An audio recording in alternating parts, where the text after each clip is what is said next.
എവിടെ രണ്ട് കണ്ണുകൾക്കിടയിൽ ഈ നെറ്റിയുടെ ഭാഗത്ത് വലിയ ഉഹദ് മലയോളം വലിപ്പമുള്ളതാക്കി ഈ കാർക്കിച്ച് തുപ്പിയത് മുഴുവനും നെറ്റിയിൽ വെച്ചുകൊണ്ട് ചുമന്നുകൊണ്ട് വൃത്തികെട്ട് നിസാരനായി നാണം കെട്ട് ഒരു വിഭാഗം നാളെ പരലോകത്ത് വരുമെന്ന് നബി മുഹമ്മദ് മുസ്തഫ.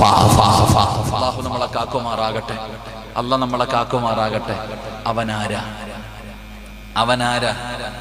അവനാരാ? എൻ്റെ പ്രിയപ്പെട്ട സഹോദരങ്ങളെ, നിങ്ങൾക്ക് ഷോക്കാവത്തില്ലെങ്കിൽ ഞാൻ പറഞ്ഞുതരാം. നിങ്ങൾക്ക് ഷോക്കാകത്തില്ലെങ്കിൽ ഞാൻ പറഞ്ഞു തരാം. അവൻ ആരെന്നറിയുമോ? കിബിലയുടെ നേരെ തുപ്പിയവനാണെന്ന് ആദരവായ പ്രവാചകൻ നബി മുഹമ്മദ് മുസ്തഫ. അല്ലാഹു നമ്മളെ കാക്കുമാറാകട്ടെ. എവിടെ തുപ്പിയവര്? ഒന്നുറക്കെ പറ. എവിടെ തുപ്പിയത്? തുപ്പിയിട്ടുണ്ടോ? ഞാനും നിങ്ങളും തുപ്പിയിട്ടുണ്ടോ? ഇതാരോടാ ചോദിക്കുന്നത്? പള്ളിക്കകത്തിരിക്കുമ്പോ വെള്ളിയാഴ്ച എഴുന്നേറ്റങ്ങോട്ട് പോയിട്ട് ഇമാമു ജുമാഹിക്ക് പ്രസംഗിച്ചുകൊണ്ടിരിക്കുമ്പോ ഖുത്ബ ഓതിക്കൊണ്ടിരിക്കുമ്പോ എഴുന്നേറ്റ് നേരെ പോയിട്ട് ജനലിൽ കൂടെ ഒരൊറ്റ തുപ്പല. സുബ്ഹാനല്ലാഹ്. പിന്നെ ഇപ്പം തുപ്പലൊന്നും ഇല്ലപ്പാ. പള്ളിക്കകത്തിരിക്കുക, ഇങ്ങനെ ഏസിക്കകത്തൊക്കെ ഇരിക്കുമ്പോഴാണ് പടച്ചവനെ തുപ്പണം തോന്നുന്നത്. ഉടനെ പതുക്കെ കയ്യിലോട്ട് തുപ്പും, എന്നിട്ട് പായുടെ അടിയിലോട്ട് തേച്ചു വെക്കും. ജനലിൽ കൂടെ പോലും തുപ്പാൻ പാടില്ല. അപ്പോഴാണ് എന്തിരിക്കുന്നത്? ഇരിക്കുന്ന സ്ഥലത്ത് നിന്ന് എഴുന്നേക്കാൻ ബുദ്ധിമുട്ടായത് കാരണം കയ്യിൽ ഇങ്ങനെ എടുത്തിട്ട് കാർപ്പറ്റിന്റെ അടിയിലോട്ട് തുടച്ചു വെക്കണ ആൾക്കാരുണ്ട്. അല്ലാഹു കാക്കുമാറാകട്ടെ. എൻ്റെ പ്രിയപ്പെട്ട സഹോദരങ്ങളെ, ഇതിന്റെ ഗൗരവം നമ്മൾ ഇന്നുവരെ ചിന്തിച്ചിട്ടുണ്ടോ? നമ്മളതിന്റെ ഗൗരവം നടന്നു പോണ വഴിയിൽ ഒരൊറ്റ സത്യത്തിൽ എങ്ങോട്ടാ തുപ്പേണ്ടത്? മുമ്പ് നമ്മളൊരാൾ നടഞ്ഞാനിപ്പോ ഇങ്ങനെ നിൽക്കുക. ഈ നിൽക്കുന്ന ഞാൻ വലതുഭാഗത്തേക്കാണോ, ഫ്രണ്ടിലോട്ടാണോ, ഇടതുഭാഗത്താണോ, അനി പുറകിലോട്ടാണോ, താഴോട്ടാണോ? എവിടെയാ തുപ്പേണ്ടത്? വെടി കൊണ്ടതുപോലെ ഇരിക്കാതെ പറ. മദ്രസയെ പഠിച്ചിട്ടില്ലേ? എവിടെയാ തുപ്പേണ്ടത്? പറ, എവിടെയാ തുപ്പേണ്ടത്? ഇടത് സൈഡിൽ. എന്നിട്ട് ഇനി പറ, തുപ്പാറുണ്ടോ? ഇടത് വലത് എവിടെ നോക്കാനാ? ചിലതൊക്കെ കാറിൽ അങ്ങോട്ട് പോകുമ്പോഴത്തേക്ക് ഗ്ലാസ് അങ്ങോട്ട് താറ്റ ഒരൊറ്റ തുപ്പല പടച്ചവനെ ബൈക്കാരന്റെ തലയിൽ. ചിലതൊക്കെ ബസ്സിരുന്നോണ്ട് ഒരൊറ്റ തുപ്പല. ബാക്കിരിക്കുന്നവര് മുഴുവനും മുഖം തുടയ്ക്ക. ഈ മുറുക്കണ ആൾക്കാരുണ്ടല്ലോ, അല്ലാഹു കാക്കുമാറാകട്ടെ. അവന്റെ ഒക്കെ അവസ്ഥ ഉണ്ടാവും. മുറുക്കാൻ എന്താ പറയാ അവിടെ? വെറ്റിലിട്ട് അങ്ങോട്ട് ചവച്ചരച്ചിട്ട് ദേഷ്യം തീർക്കണ പോലെ അങ്ങോട്ട് ചവച്ചരച്ചിട്ട് തിന്നണേ. ലഹരി വസ്തുവല്ലേ വാപ്പ അത്? അല്ലാഹു കാക്കുമാറാകട്ടെ. ലഹരിയല്ലേ? അതിനകത്ത് പാക്കുണ്ട്, പൊയ്ല എന്ന് പറയുന്ന സാധനം, കറുത്തൊരു സാധനം ഉണ്ട്, വെളുത്തിട്ടൊരു സാധനം ഉണ്ട്. ഇതെല്ലാം നല്ല സാധനങ്ങളല്ലേ? പണ്ട് കോളേജിൽ പഠിക്കുന്ന കാലത്ത് ക്രിക്കറ്റ് കളിക്കാൻ പോകും. അങ്ങനെ കളിക്കാൻ പോകുന്ന സമയത്ത് കുട്ടികളൊക്കെ മുറുക്കുന്നത് കണ്ടപ്പോ ബാക്കിയുള്ള സാധനങ്ങളൊക്കെ ഈ കറുത്തതും വെളുത്തതൊക്കെ ഉപയോഗിച്ചാൽ തലകറങ്ങി വീഴുമെന്ന് പേടിച്ചിട്ട് ഒരു പാക്കിന്റെ ഒരല്പവും വെറ്റിലയും കൂടെ വെച്ച് ഞാൻ ചവച്ച്. ഒരു 5 മിനിറ്റ് കഴിഞ്ഞപ്പോൾ ഞാൻ റബ്ബറും തോട്ടത്തിൽ കിടക്കുന്നുണ്ടായിരുന്നു. പിന്നെ പൊക്കിയെടുത്ത് തോട്ടി കൊണ്ടിട്ടിട്ട് എനിക്ക് ബോധം വന്നേ. അപ്പൊ അന്ന് ഞാൻ പഠിച്ചു, ആ പാക്കിന് പോലും അത്രയും ലഹരിയുണ്ട്. നിങ്ങൾ സ്ഥിരമായിട്ട് ചവയ്ക്കുന്നുണ്ട്, അതറിയാത്തത്. ഇനി പോയി ടെസ്റ്റ് ഒന്നും ചെയ്ത് നോക്കണ്ട. അല്ലാഹു കാക്കുമാറാകട്ടെ. ഭാര്യയും ഭർത്താവും തമ്മിൽ അകന്നുപോയി, കൂടപ്പുറപ്പുകൾ തമ്മിൽ അകന്നുപോയി, ഏറ്റവും നല്ല കൂട്ടുകാർ തമ്മിൽ പരസ്പരം നീ അടിച്ചു പിരിപ്പിച്ചു, എന്നിട്ടൊരു സുഖം, ഒരാനന്ദം. 2 എണ്ണത്തിനെയും 2 തട്ടിലാക്കിയപ്പോൾ ഒരു സുഖം. ഭർത്താവിൻ്റെ വീട്ടിൽ ഭാര്യ. ചില അമ്മായി അമ്മമാർ അങ്ങനെയുണ്ട്, ചില ഉമ്മമാര് അങ്ങനെയുണ്ട്. സ്വന്തം മോന്റെ ജീവിതം തകർത്തിട്ട് അൽഹംദുലില്ലാ ഹാപ്പി ആയിട്ടിരിക്കണ ഉമ്മമാരും ഉണ്ട്. അല്ലാഹു കാക്കുമാറാകട്ടെ. സ്വന്തം ഉമ്മമാര് തന്നെ സ്വന്തം മകന്റെ ജീവിതം തകർക്കും. പെണ്ണുമ്പിള്ളയുടെ നിന്റെ ഭാര്യ അവൾ അങ്ങനെ, പടച്ചവൻ അവൾ ഇങ്ങനെ, മറ്റേതാ മറിച്ചേതാ. എന്നിട്ട് മരുമോളെടുത്ത് പറയും, അല്ലാ മോളെ, പൊന്നുമോളെ, നീ എൻ്റെ മോളല്ലേ, നിന്നെ ഞാൻ പ്രസവിച്ചില്ലെന്നേ ഉള്ളൂ. വലിയ സ്നേഹപ്രകടനം. എൻ്റെ പ്രിയപ്പെട്ട സഹോദരങ്ങളെ, 2 സ്വഭാവമുള്ളവർ അല്ലാഹു കാക്കുമാറാകട്ടെ. ഉറക്കപ്പറ, അല്ലാഹു കാക്കുമാറാകട്ടെ. അല്ലാഹു നമ്മളെ കാക്കുമാറാകട്ടെ. നാളെ 2 നരകത്തിന്റെ നാവുകളുമായിട്ട് അല്ലാഹുടെ കോടതി വരും. മുഖത്തൊന്നും മാംസമുണ്ടാകില്ല. പുഴുത്ത് നാറിയവനെ പോലെ നാളെ പടച്ച റബ്ബിന്റെ കോടതിയിൽ. അല്ലാഹു കാക്കുമാറാകട്ടെ.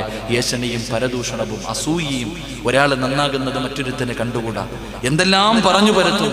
എടാ, നിനക്ക് അവനെ പോലെ ആകാൻ കഴിഞ്ഞില്ലെങ്കിൽ മഹാനായ നബിയിന റസൂലുള്ളാഹി സ്വല്ലല്ലാഹു അലൈഹി വസല്ലമ തങ്ങൾ അവിടെ നിന്ന് ഹദീസിന്റെ കിതാബിൽ കാണാം, ഒരിക്കലും അങ്ങനെയുള്ള കാര്യങ്ങൾ ചെയ്യാൻ പാടില്ലെന്നാണ്. എന്റെ പ്രിയപ്പെട്ടവരെ, നമ്മളിൽ പലരും ഇങ്ങനെയുള്ള കാര്യങ്ങൾ ചെയ്യാനുള്ള കാരണം മഹാനായ പ്രവാചകൻ സല്ലല്ലാഹു അലൈഹി വസല്ലമ തങ്ങൾ പറയുന്നു, യാ ഇബ്നു ആദം ലിമ തഹ്സുദു അഖാക, എന്തിനാണ് നീ അസൂയ വെക്കണേ?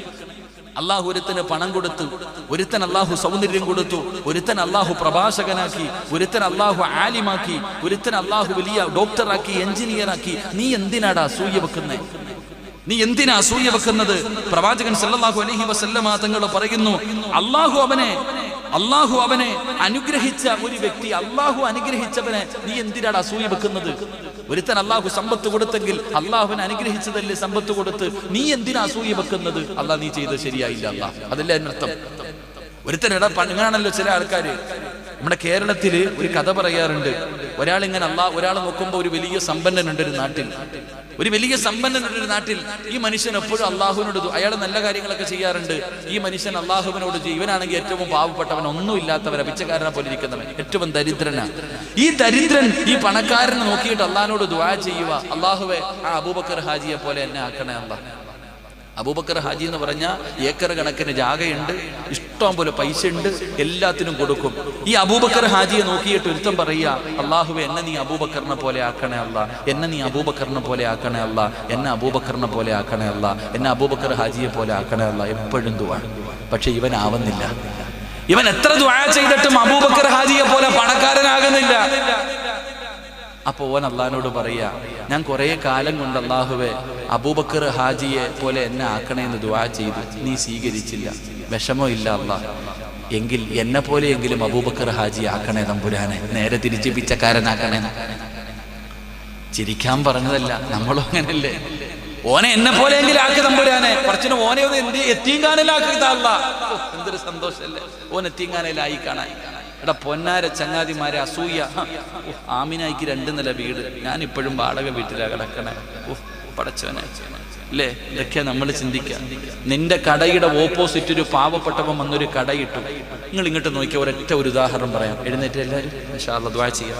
എന്നിട്ട് എഴുന്നേറ്റ് ഫ്രണ്ടിൽ കയറിക്കോ, പൊടി ഇളക്കരുത്. ആ കസേര എടുത്തുണ്ട്, ഇത് അഴിക്കാൻ പറ്റുമോ? അപ്പ ഇല്ല, ഇങ്ങോട്ട് കയറിക്കോ ഇൻഷാ അല്ലാഹ്. അഴിക്കണ്ട, ഒന്ന് കയറിക്കോ ഇൻഷാ അല്ലാഹ്. നമുക്ക് ഒരൊറ്റ ചരിത്രം പറഞ്ഞ് ദുആ ചെയ്യാം. പെട്ടെന്ന് കയറിക്കോ, കസേര എടുത്തോണേ, അവനവന്റെ കസേര എടുത്തോണേ, ഇല്ലെങ്കിൽ നിൽക്കേണ്ടി വരും കുറെ നേരം. ആ വയ്യാത്ത ഉസ്താമാരൊക്കെ കൊണ്ടിരുന്നോ, ഒന്ന് കയറിക്കേ. ഇങ്ങോട്ട് പെണ്ണുങ്ങളൊക്കെ കൊണ്ടിരുന്നോ ഇൻഷാ അല്ലാഹ്. ഇൻഷാ അല്ലാഹ് ഒന്ന് കയറിക്കോ. ഒരൊറ്റ ചരിത്രം പറഞ്ഞുകൊണ്ട് ഒരു നല്ലൊരു അനുഭവം പറയാം ഇൻഷാ അല്ലാഹ്. എന്നിട്ട് കയറി. അല്ലാഹു സ്വീകരിക്കുമാറാകട്ടെ. സല്ലല്ലാഹു അലാ മുഹമ്മദ് സല്ലല്ലാഹു അലൈഹി വസല്ലം, സല്ലല്ലാഹു അലാ മുഹമ്മദ് സല്ലല്ലാഹു അലൈഹി വസല്ലം. അല്ലാഹുമ്മ സല്ലി അലാ മുഹമ്മദ് യാ റബ്ബി സല്ലി അലൈഹി വസല്ലം. ഖുർആനിലെ ഒരു സൂറത്ത് ഓതിയിട്ട് വേണം ഇന്ന് ഇവിടെ നിന്ന് പിരിയാൻ ഇൻഷാ അല്ലാഹ്. ഒന്ന് കേറിയിരിക്കുക. അല്ലാഹു ഈമാൻ തരുമാറാകട്ടെ. ഇങ്ങോട്ട് നോക്കിയേ, നമ്മളിൽ പലരും ചോദിക്കാറുണ്ട്, എന്ത് അല്ലാഹ് ഇവൻ ഇങ്ങനെ വളരണേ? ചില ആൾക്കാർ എന്ത് കച്ചവടം തുടങ്ങിയാലും വിജയിക്കും. എന്നാൽ അതേ കച്ചവടം നടത്തുന്ന എത്ര കച്ചവടക്കാരുണ്ടെങ്കിലും അവർക്ക് പൈസ ഇല്ലെങ്കിലും ഒരുത്തിന് നല്ല കച്ചവടം ഉണ്ടാകും. ചിലപ്പോൾ അവൻ പള്ളിയിലും വരത്തില്ല, നിസ്കരിക്കാറണമെന്നില്ല. ചില ആൾക്കാർക്ക് അല്ലാഹു വലിയ അനുഗ്രഹം കൊടുക്കും. അപ്പൊ ഈ മനുഷ്യൻ വിചാരിക്കും, എന്റെ തഴമ്പ് കണ്ടിട്ട് അല്ലാഹ് തരുന്നതാണ്.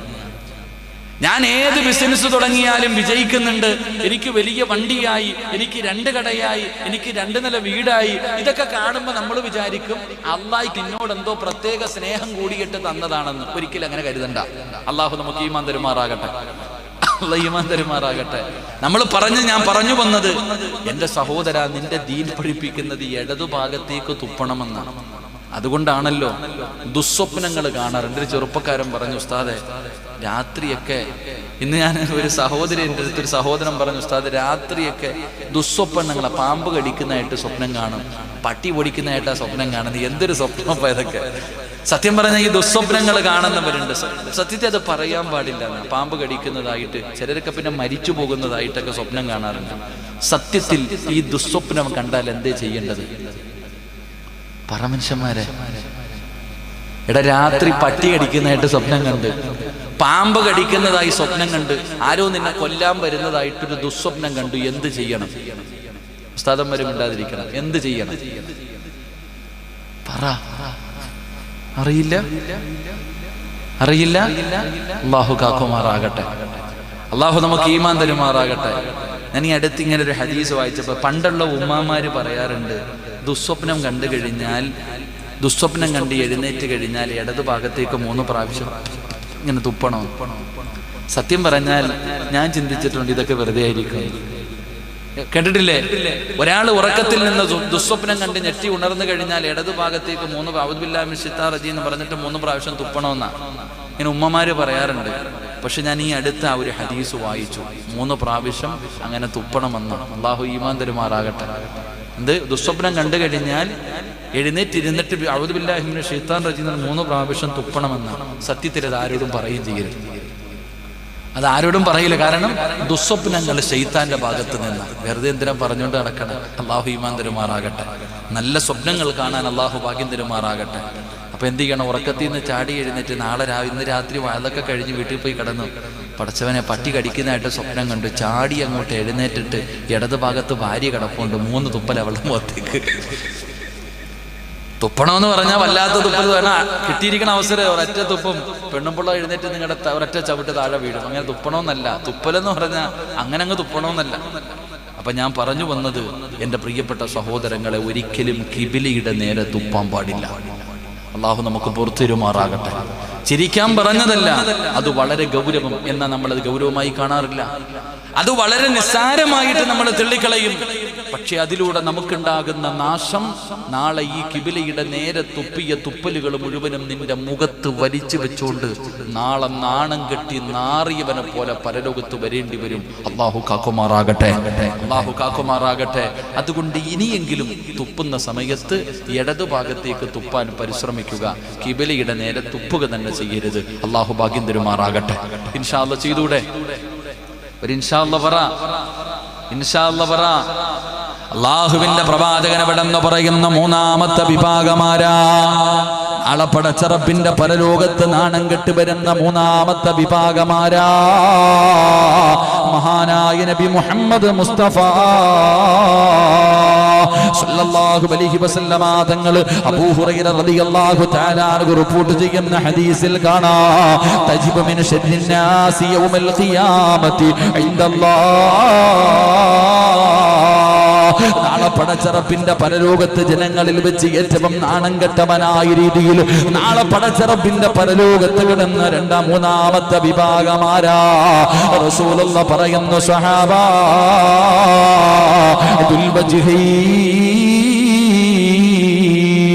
രണ്ട് മുഖമുള്ളവരുണ്ടല്ലോ, 2 മുഖമുള്ളവരുണ്ടല്ലോ.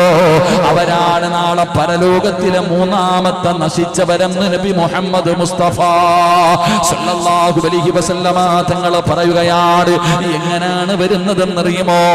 അമ്മാർ റളിയല്ലാഹു തആല അൻഹു റിപ്പോർട്ട് ചെയ്യുന്ന ഹദീസിൽ കാണാം, മൻ കാന ലഹു വജ്ഹാനി ഫിദ്ദുനിയാ കാന ലഹു യൗമൽ ഖിയാമത്തി ലിസാനാനി മിനന്നാർ. നാളെ പടച്ചറപ്പിന്റെ പരലോകത്ത് ജനകോടികൾ മുഴുവനും നിൽക്കുന്ന ദിവസമുണ്ടല്ലോ.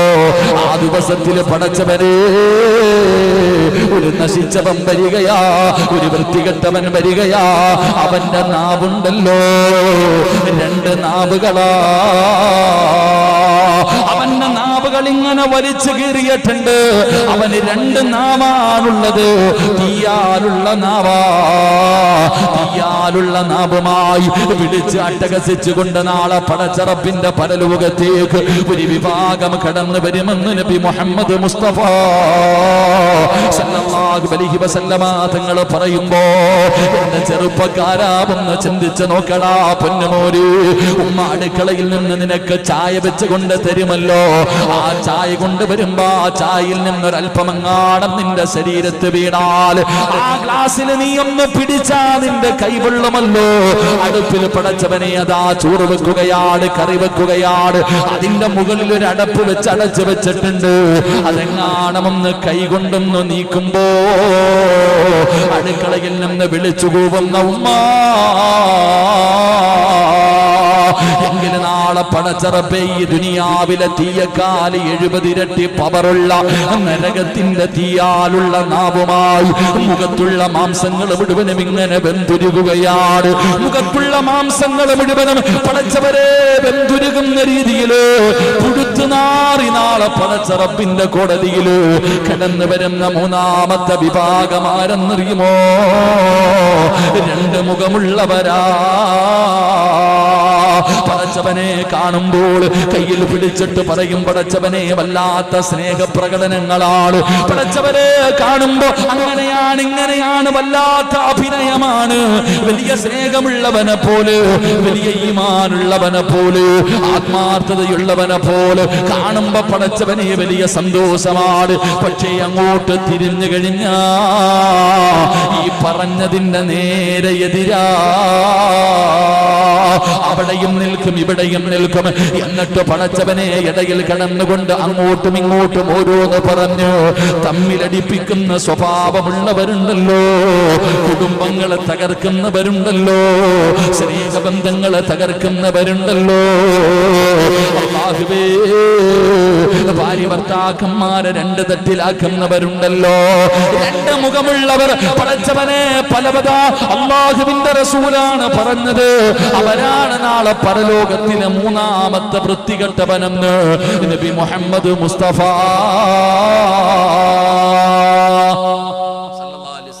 അങ്ങനെ ചില ആൾക്കാരുണ്ട്, എന്നിട്ട് കാണുമ്പോൾ പറയും, എൻ്റെ പൊന്നാര അബൂബക്കർ ഹാജിയാരെ നിങ്ങൾ ആരാ പടച്ചവനെ, നിങ്ങൾ വലിയ ഹാജിയാരല്ലേ, നല്ല മനുഷ്യനല്ലേ, പള്ളിക്ക് കൊടുത്തില്ലേ, മദ്രസയ്ക്ക് കൊടുത്തില്ലേ. അല്ലാഹുവേ പടച്ചവനെ അങ്ങോട്ട് മാറിയിട്ട് പറയും, മുതുകള്ളൻ, 5 പൈസ കൊടുക്കത്തില്ല, ഇവനെക്കാലും നക്കിയുണ്ടോ, ഇവ എന്തിനാ ഹജ്ജിന് പോയ പടച്ചവനെ, ഇവന് ചത്താ മതിയായിരുന്നു. രണ്ട് മുഖമുള്ളവർ അങ്ങോട്ടും ഇങ്ങോട്ടും നിൽക്കും, ഇടയ്ക്ക് പടക്കം കത്തിക്കും. അല്ലാഹു കാക്കുമാറാകട്ടെ, അല്ലാഹ് കാക്കുമാറാകട്ടെ. നാളെ പടച്ചറബ് കൊണ്ടുവരൂടാ ചങ്ങാതി പരലോകത്ത്. യശനിയും പരദൂഷണവും ആവശ്യമില്ലാത്തത് മുഴുവനും പറഞ്ഞു പരത്തിയിട്ട് സുഖിക്കുന്ന ചില ആൾക്കാരുണ്ട്. ഒന്നാലോചിച്ചു നോക്ക്, നീ നാളെ എങ്ങനെ വരും അല്ലാഹുവിന്റെ കോടതിയിൽ? അതിന്റെ ഭവിഷ്യത്ത് നീ ചിന്തിക്കുന്നില്ല. എത്ര കുടുംബങ്ങൾ നീ കാരണം തകർന്നുപോയി, ഭാര്യയും ഭർത്താവും തമ്മിൽ അകന്നുപോയി, കൂടപ്പുറപ്പുകൾ തമ്മിൽ അകന്നുപോയി, ഏറ്റവും നല്ല കൂട്ടുകാർ തമ്മിൽ പരസ്പരം നീ അടിച്ചു പിരിപ്പിച്ചു. എന്നിട്ടൊരു സുഖം, ഒരാനന്ദം, രണ്ടെണ്ണത്തിനെയും 2 തട്ടിലാക്കിയപ്പോൾ ഒരു സുഖം. ഭർത്താവിന്റെ വീട്ടിൽ ഭാര്യ, ചില അമ്മായി അമ്മമാർ അങ്ങനെയുണ്ട്, ചില ഉമ്മമാര് അങ്ങനെയുണ്ട്.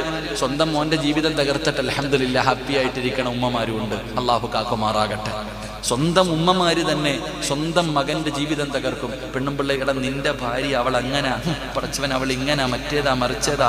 എന്നിട്ട് മരുമോളെടുത്ത് പറയും, അല്ലാഹ് മോളെ, പൊന്നുമോളെ, നീ എൻ്റെ മോളല്ലേ, നിന്നെ ഞാൻ പ്രസവിച്ചില്ലെന്നേ ഉള്ളൂ. വലിയ സ്നേഹപ്രകടനം. എൻ്റെ പ്രിയപ്പെട്ട സഹോദരങ്ങളെ, 2 സ്വഭാവമുള്ളവർ അല്ലാഹു കാക്കുമാറാകട്ടെ. ഉറക്കപ്പറ അല്ലാഹ് കാക്കുമാറാകട്ടെ. അല്ലാഹു നമ്മളെ കാക്കുമാറാകട്ടെ. നാളെ 2 നരകത്തിന്റെ നാവുകളുമായിട്ട് അല്ലാഹുവിന്റെ കോടതി വരും. മുഖത്തൊന്നും മാംസമുണ്ടാകില്ല. പുഴുത്ത് നാറിയവനെ പോലെ നാളെ പടച്ച റബ്ബിന്റെ കോടതിയിൽ അല്ലാഹു കാക്കുമാറാകട്ടെ. യേശനിയും പരദൂഷണവും അസൂയയും, ഒരാൾ നന്നാകുന്നത് മറ്റൊരുത്തനെ കണ്ടുകൂടാ, എന്തെല്ലാം പറഞ്ഞു പരത്തും. എടാ, നിനക്ക് അവനെ പോലെ ആകാൻ കഴിഞ്ഞില്ലെങ്കിൽ മഹാനായ നബിയുനാ റസൂലുള്ളാഹി സ്വല്ലല്ലാഹു അലൈഹി വസല്ലമ തങ്ങൾ അവിടെ ഹദീസിന്റെ കിതാബിൽ കാണാം, ഒരിക്കലും അങ്ങനെയുള്ള കാര്യങ്ങൾ ചെയ്യാൻ പാടില്ലെന്നാണ്. എന്റെ പ്രിയപ്പെട്ടവരെ, നമ്മളിൽ പലരും ഇങ്ങനെയുള്ള കാര്യങ്ങൾ ചെയ്യാനുള്ള കാരണം മഹാനായ പ്രവാചകൻ സല്ലല്ലാഹു അലൈഹി വസല്ലമ തങ്ങൾ പറയുന്നു, യാ ഇബ്നു ആദം ലിമ തഹ്സുദു അഖാക, എന്തിനാണ് നീ അസൂയ വെക്കണേ? അല്ലാഹു ഒരുത്തന് പണം കൊടുത്തു, ഒരുത്തൻ അല്ലാഹു സൗന്ദര്യം കൊടുത്തു, ഒരുത്തൻ അല്ലാഹു പ്രഭാഷകനാക്കി, ഒരുത്തൻ അല്ലാഹു ആലിമാക്കി, ഒരുത്തൻ അല്ലാഹു വലിയ ഡോക്ടറാക്കി, എഞ്ചിനീയറാക്കി. നീ എന്തിനാടാ അസൂയ വെക്കുന്നേ? നീ എന്തിനാ അസൂയ വെക്കുന്നത്? പ്രവാചകൻ സല്ലല്ലാഹു അലൈഹി വസല്ലമ തങ്ങൾ പറയുന്നു, അല്ലാഹു അവനെ അനുഗ്രഹിച്ച ഒരു വ്യക്തി, അല്ലാഹു അനുഗ്രഹിച്ചവനെ നീ എന്തിനാണ് അസൂയ വെക്കുന്നത്? ഒരുത്തൻ അല്ലാഹു സമ്പത്ത് കൊടുത്തെങ്കിൽ അല്ലാഹുവിനെ അനുഗ്രഹിച്ചതല്ലേ സമ്പത്ത് കൊടുത്ത്, നീ എന്തിനാ അസൂയ വെക്കുന്നത്? അല്ലാഹ് നീ ചെയ്തത് ശരിയായില്ല, അല്ലാഹ് അതല്ലേ അതിനർത്ഥം. ഒരുത്തൻ ഇങ്ങനാണല്ലോ ചില ആൾക്കാര്. നമ്മുടെ കേരളത്തില് ഒരു കഥ പറയാറുണ്ട്. ഒരാൾ നോക്കുമ്പോ ഒരു വലിയ സമ്പന്നനുണ്ട് ഒരു നാട്ടിൽ, ഒരു വലിയ സമ്പന്നനുണ്ട് ഒരു നാട്ടിൽ. ഈ മനുഷ്യൻ എപ്പോഴും അള്ളാഹുവിനോട്, അയാൾ നല്ല കാര്യങ്ങളൊക്കെ ചെയ്യാറുണ്ട്. ഈ മനുഷ്യൻ അള്ളാഹുവിനോട് ഇവനാണെങ്കിൽ ഏറ്റവും പാവപ്പെട്ടവൻ, ഒന്നും ഇല്ലാത്തവൻ, പിച്ചക്കാരനെ പോലെ ഇരിക്കുന്നവൻ, ഏറ്റവും ദരിദ്രനാണ്. ഈ ദരിദ്രൻ ഈ പണക്കാരനെ നോക്കിയിട്ട് അള്ളാഹിനോട് ദുആ ചെയ്യുക, അള്ളാഹുവേ ആ അബൂബക്കർ ഹാജിയെ പോലെ എന്നെ ആക്കണേ അല്ലാഹ്. അബൂബക്കർ ഹാജി എന്ന് പറഞ്ഞാൽ ഏക്കർ കണക്കിന് ജാഗയുണ്ട്, ഇഷ്ടം പോലെ പൈസ ഉണ്ട്, എല്ലാത്തിനും കൊടുക്കും. ഈ അബൂബക്കർ ഹാജിയെ നോക്കിയിട്ട് ഒരുത്തം പറയുക, അള്ളാഹുവേ എന്നെ നീ അബൂബക്കറിനെ പോലെ ആക്കണേ അല്ലാ, എന്നെ നീ അബൂബക്കറിനെ പോലെ ആക്കണേ അല്ലാ, എന്നെ അബൂബക്കറിനെ പോലെ ആക്കണേ അല്ലാ, എന്നെ അബൂബക്കർ ഹാജിയെ പോലെ ആക്കണേ അല്ലാ. എപ്പോഴും ദുആ. പക്ഷെ ഇവനാവുന്നില്ല. ഇവൻ എത്ര ദുആ ചെയ്തിട്ടും അബൂബക്കർ ഹാജിയെ പോലെ പണക്കാരനാകുന്നില്ല. അപ്പോൾ ഓൻ അള്ളാഹിനോട് പറയാ, ഞാൻ കുറേ കാലം കൊണ്ട് അള്ളാഹുവെ അബൂബക്കർ ഹാജിയെ പോലെ എന്നെ ആക്കണേന്ന് ദുആ ചെയ്തു, നീ സ്വീകരിച്ചില്ല. വിഷമോ ഇല്ല അള്ളാഹ്, എങ്കിൽ എന്നെ പോലെയെങ്കിലും അബൂബക്കർ ഹാജി ആക്കണേ തമ്പുരാനെ, നേരെ തിരിച്ച് പിച്ചക്കാരനാക്കണേ. ചിരിക്കാൻ പറഞ്ഞതല്ല, നമ്മളും അങ്ങനല്ലേ. ഓനെ എന്നെ പോലെയെങ്കിലും ആക്കി തമ്പുരാനെ, പറച്ചിന് ഓനെ ഒന്ന് എത്തീങ്കാനയിലാക്കിയതല്ല. എന്തൊരു സന്തോഷല്ലേ ഓൻ എത്തീങ്കാനയിലായി കാണാൻ. എടാ പൊന്നാര ചങ്ങാതിമാരെ, അസൂയ. ആമിനായിക്ക് 2 നില വീട്, ഞാൻ ഇപ്പോഴും വാടക വീട്ടിലാ കിടക്കണേ. പടച്ചവനെ അല്ലേ, ഇതൊക്കെയാ നമ്മൾ ചിന്തിക്കാം. നിന്റെ കടയുടെ ഓപ്പോസിറ്റ് ഒരു പാവപ്പെട്ടവൻ വന്നൊരു കടയിട്ടു. നിങ്ങൾ ഇങ്ങോട്ട് നോക്കിയാൽ ഒരൊറ്റ ഒരു ഉദാഹരണം പറയാം. എഴുന്നേറ്റ് എല്ലാവരും ഇൻഷാ അല്ലാഹ് ദുആ ചെയ്യാം.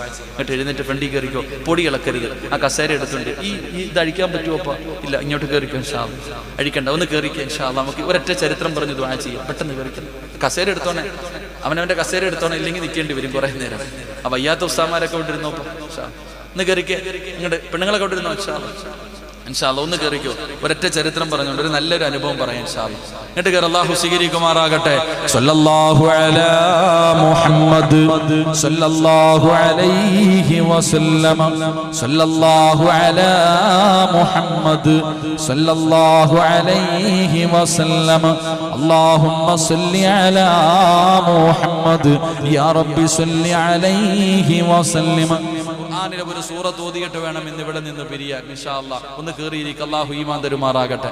ഇങ്ങോട്ട് നോക്കിയേ, നമ്മളിൽ പലരും ചോദിക്കാറുണ്ട്, എന്ത് അല്ലാഹ് ഇവൻ ഇങ്ങനെ വളരണേ? ചില ആൾക്കാർ എന്ത് കച്ചവടം തുടങ്ങിയാലും വിജയിക്കും. എന്നാൽ അതേ കച്ചവടം നടത്തുന്ന എത്ര കച്ചവടക്കാരുണ്ടെങ്കിലും അവർക്ക് പൈസ ഇല്ലെങ്കിലും ഒരുത്തിന് നല്ല കച്ചവടം ഉണ്ടാകും. ചിലപ്പോൾ അവൻ പള്ളിയിലും വരത്തില്ല, നിസ്കരിക്കാറണമെന്നില്ല. ചില ആൾക്കാർക്ക് അല്ലാഹു വലിയ അനുഗ്രഹം കൊടുക്കും. അപ്പൊ ഈ മനുഷ്യൻ വിചാരിക്കും, എന്റെ തഴമ്പ് കണ്ടിട്ട് അല്ലാഹ് തരുന്നതാണ്. ഞാൻ ഏത് ബിസിനസ് തുടങ്ങിയാലും വിജയിക്കുന്നുണ്ട്, എനിക്ക് വലിയ വണ്ടിയായി, എനിക്ക് 2 കടയായി, എനിക്ക് 2 നില വീടായി. ഇതൊക്കെ കാണുമ്പോൾ നമ്മൾ വിചാരിക്കും അല്ലാഹ്ക്ക് എന്നോട് എന്തോ പ്രത്യേക സ്നേഹം കൂടിയിട്ട് തന്നതാണെന്ന്. ഒരിക്കലും അങ്ങനെ കരുതണ്ട. അല്ലാഹു നമുക്ക് ഈമാൻ തരുമാറാകട്ടെ. അല്ലാഹ് ഈമാൻ തരുമാറാകട്ടെ. നിന്റെ അയൽവാസിക്ക് ആകെ ഒരു നിലയുള്ള വീടായിരുന്നു, ഇപ്പൊ 2 നിലയായി. അവൻ ആകെ ഒരു അൾട്ടോയായിരുന്നു ഉണ്ടായിരുന്നത്, ഇപ്പൊ ഇന്നോവയായി. എന്തേ അതിന്റെ കാരണം? എൻ്റെ താത്താമാര് കേട്ടോണം, എൻ്റെ പ്രിയപ്പെട്ട സഹോദരിമാര് നല്ല ഗൗരവത്തിൽ കേൾക്കണം. എന്തുകൊണ്ടാണ് അള്ളാഹു അവർക്ക് കൊടുക്കാനുള്ള കാരണം? എൻ്റെ പ്രിയപ്പെട്ടവരെ, ഇപ്പൊ ഞാൻ അള്ളാഹു നിങ്ങൾക്ക് ആർക്കെങ്കിലും തന്ന ഒരു അനുഗ്രഹം കണ്ടിട്ട് ഞാൻ അസൂയ വെക്കാം. ഞാൻ നിങ്ങൾക്ക് ആർക്കെങ്കിലും അള്ളാഹു തന്ന ഒരു അനുഗ്രഹം കണ്ടിട്ട് നിങ്ങൾ ആരെങ്കിലും എനിക്ക് റബ്ബ് തന്ന ഒരു അനുഗ്രഹം കണ്ടിട്ട് ഇപ്പം വലിയ പ്രവാചകനായി, ഇവൻ എന്തുവാപ്പ അമ്മങ്ങനെ നടക്കാന് എന്ന് എന്നോട് നിങ്ങൾ ആരെങ്കിലും അസൂയ വെച്ചാൽ, ഇല്ലെങ്കിൽ പോട്ടെ, എൻ്റെ കാര്യം പോട്ടെ, നമ്മുടെ കാര്യം വിട്ടേരെ, അള്ളാഹു കാക്കുമാറാകട്ടെ, നമുക്ക് പിന്നെ കുഴപ്പമൊന്നുമില്ല. എന്ത് വന്നാലും നിന്റെ കടയുടെ ഓപ്പോസിറ്റ് ഒരു കടയുണ്ട്. ആ കട നിനക്കാണെങ്കിൽ കച്ചവടം ഇല്ല, ആ ഓപ്പോസിറ്റുള്ള കടക്കാരന് നല്ല കച്ചവടം. അപ്പൊ നീ ഇങ്ങനെ കടയുടെ മുന്നിൽ ഇരുന്നിട്ട്, എന്താ അല്ലാഹ് ഇവന് മാത്രം ഇത്ര കച്ചവടം, എന്തുവാ അവിടെ ഉള്ളത്, ഇവൻ എങ്ങനെയെങ്കിലും ഒന്ന് പടച്ചവനെ ഒന്ന് എത്തിക്കാനയിലായിരുന്നെങ്കിൽ. നമ്മളിങ്ങനെ ചിന്തിക്കാം. എന്നിട്ട് പറയും അവൻ അങ്ങനെ പലതും ചെയ്യും, അവിടെ കൊടുക്കുന്നത് മൊത്തം ലോക്കലാ, ചൈനയിൽ നിന്ന് കൊണ്ടുവന്നതാ, അല്ലാതെ നല്ലതൊന്നുമല്ല. നമ്മൾ എന്തെല്ലാം പറയാൻ പറ്റുമോ അതൊക്കെ പറയും. പക്ഷെ നമ്മൾ ഇതൊക്കെ പറഞ്ഞുകൊണ്ടിരിക്കുമ്പോൾ നിന്റെ കണ്ണിന്റെ മുന്നിൽ തന്നെ അവൻ 2ാമതൊരു കട കൂടെ അങ്ങ് തുറക്കും. എങ്ങനെ? നിന്റെ ആകെ അവനൊരു കടയുണ്ടായിരുന്നുള്ളൂ. നീ അങ്ങോട്ട് അസൂയ വെക്കാൻ തുടങ്ങിയപ്പോൾ അവൻ 2ാമതൊന്നുകൂടെ നിന്റെ കണ്ണിന്റെ മുന്നിൽ തുറക്കും. അത് അവന്റെ കഴിവ് കൊണ്ടല്ല, അള്ളാഹുവിന്റെ റസൂൽ സല്ലല്ലാഹു അലൈഹി വസല്ലം തങ്ങൾ പറഞ്ഞു, അത് നിനക്കുള്ള പണിയാണ്. നിങ്ങൾ ആരെങ്കിലും മറ്റൊരാൾക്ക് അള്ളാഹു കൊടുത്ത കാര്യം കണ്ടിട്ട് നിങ്ങൾ അസൂയ വെച്ചാൽ നിന്റെ കണ്ണിന്റെ മുന്നിൽ അള്ളാഹു അവനെ വളർത്തി കാണിക്കുമെന്ന് നബി മുഹമ്മദ് മുസ്തഫ. നിന്റെ കണ്ണിന്റെ മുന്നിൽ തന്നെ അള്ളാഹു അവനെ വളർത്തി കാണിക്കും. നിന്റെയോ ഉള്ളത് കൂടെ പോയി കാണിക്കും. അള്ളാഹു കാക്കുമാറാകട്ടെ. അപ്പൊ നിന്റെ അയൽവാസി 2 നില വീട് വെക്കാനുള്ള കാരണം നീയാ, നിനക്കുള്ള പണിയാത്. നീ പ്രാവാൻ തുടങ്ങിയത് കൊണ്ട് അവന് 2 നില കിട്ടിയത്. അതുകൊണ്ട് സഹോദര, അസൂയ വെക്കുന്നവർക്ക് വേണ്ടി അപ്പം ദുആ ചെയ്യണമെന്ന്. കാരണം നമ്മളെ രക്ഷപ്പെടുത്താനല്ലേ നോക്കണേ.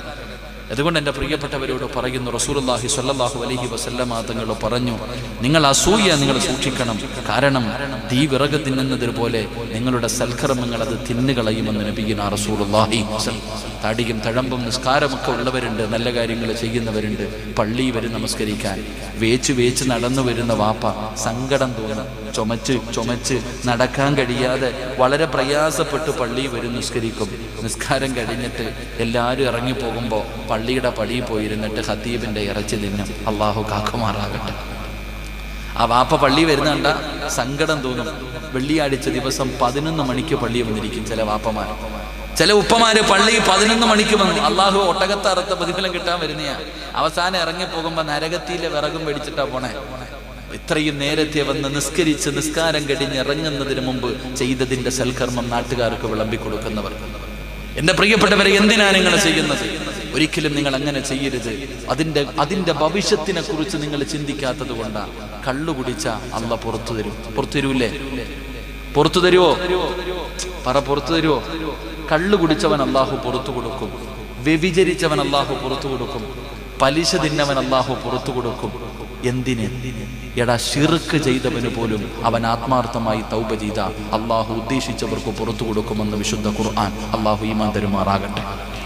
ഈമാൻ തരുമാറാകട്ടെ. എന്നാൽ അള്ള പൊറുക്കാത്ത ഒരു പാവമുണ്ട്. ഏതാണെന്നറിയില്ല? അള്ള പൊറുക്കാത്ത ഒരു പാവമുണ്ട്. ഏത് പാവ? അള്ളാഹ്ക്ക് പൊറുക്കാൻ പറ്റാത്തൊരു പാവമുണ്ട്. ഏതെന്നറിയോ? നീ ഒരു പാപം ചെയ്തിട്ട് കഅബാലയത്തിൽ വർഷാവർഷം പോകാറുണ്ട്. എന്തിനാ പൈസ മുടക്കി പോണേ? ലക്ഷങ്ങൾ മുടക്കിയിട്ട് ഹജ്ജിന് പോകുന്നവരുണ്ട്, ഉംറയ്ക്ക് പോകുന്നവരുണ്ട്. എന്തിനാ പോണേ?